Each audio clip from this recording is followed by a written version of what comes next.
반갑습니다. 베이스캠프 생명의 삶 아침 묵상에 오신 여러분들 진심으로 환영하고 축복합니다.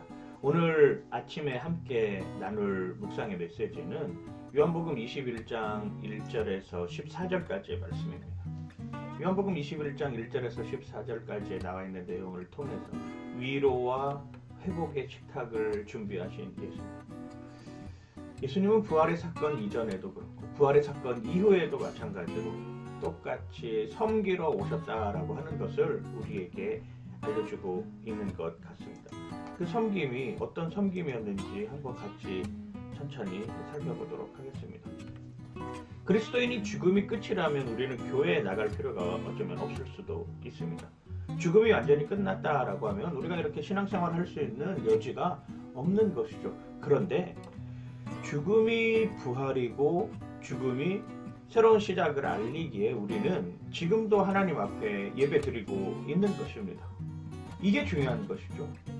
단순히 그냥 죽음으로 끝났다라고 하면 우리가 이렇게 목을 메고 사람들의 지탄을 받으면서 비난을 받으면서 욕을 먹으면서 신앙생활 할 필요가 있을까라고 생각하는 거죠. 우리는 죽음 이후의 삶을 살아가는 사람들입니다. 물론 이 땅에서의 삶이 중요하지 않다라고 하는 것이 아니라 이 땅의 삶을 예수 그리스도의 사랑을 실천하는 삶으로 충분히 살다가 죽음 이후에 영원한 천국의 삶을 누리기 위해서 그 삶이 나에게 보장되었다라고 하는 것을 믿는 것이죠. 그게 바로 믿음 아니겠습니까? 그 믿음으로 살아가는 것입니다. 믿지 못하면은 그냥 단순히 이 세상에서 살다가 죽으면 끝이다라고 하는 그러한 믿음으로는 살아갈 수 없는 것이죠. 특별히 그리스도인이 된다라고 하는 것은 내가 그 믿음에 동참하겠다라고 하는 의미라고 할 수 있을 것입니다. 그래서 우리에게 죽음 이후의 삶 그리고 부활은 어쩌면 기독교 교리의 핵심이라고 할 수 있습니다. 베드로는 예수님의 십자가 사건 이후에 도망가기에 급급했습니다. 한 소녀가 와가지고 옆에서 같이 장작불을 떼고 있는데 그 장작불 앞에서 당신도 예수님과 함께 행했던 사람 아닙니까? 라고 하는 그 물음에 철저하게 예수님을 부인하는 삶을 삽니다. 나는 그와 상관이 없다고. 나는 그를 알지도 못한다고 라고 하면서요. 그리고 나서 닭이 3번 울기 시작합니다. 그 닭 울음소리에 베드로가 통곡하는 모습도 우리는 보게 되는 것이죠. 십자가의 사건이 끝인 줄 알고 도망하였던 베드로의 삶. 다시 그는 생업으로 돌아갑니다. 예전에 자기가 했던 어부의 삶으로 돌아가는 것이죠. 그런데 그 삶이 어떻습니까? 오늘 본문에 보면 돌아가서 현실의 삶에 살아가면서 만족해 보려고 했지만 얻은 것은 아무것도 없습니다. 그냥 빈 배만 덩그러니 남아있는 것이죠. 빈 인생입니다. 그동안 뭔가 열심히 했던 것 같은데 껍데기뿐인 인생밖에 남지 않았습니다. 결국 빈손으로 돌아가게 되는 모습을 보게 되는 것이죠.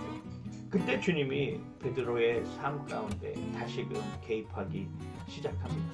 부활의 주님이 다시 그때 베드로를 만나 주시는 것이죠. 요한복음 21장 13절에 이렇게 표현을 합니다. 예수께서 떡을 가져다가 그들에게 주시고 생선도 그와 같이 하시니라. Jesus came and took, and bread gave it to them, and the fish likewise. 무엇입니까? 예수님은 부활 이전에도 똑같이 제자들을 섬기기 위해서 오셨습니다. 제자들이 하나님의 사랑을 느낄 수 있도록 친히 십자가에 달려 죽으셨습니다. 그리고 부활 이후의 사건에서도 똑같이 예수님은 제자들을 섬기고 있는 것이죠.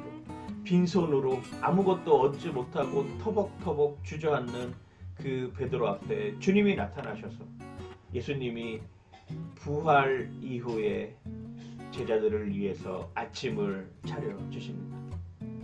야 베드로야 이리 와. 나랑 같이 이 아침을 함께 하자라고 말입니다.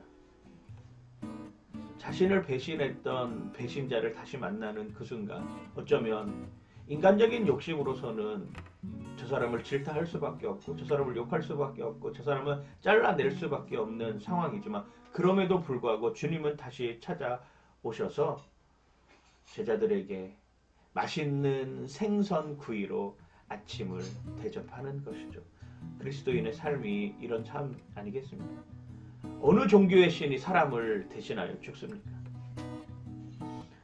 어느 종교의 지도자가 제자들의 발을 씻겨 줍니까?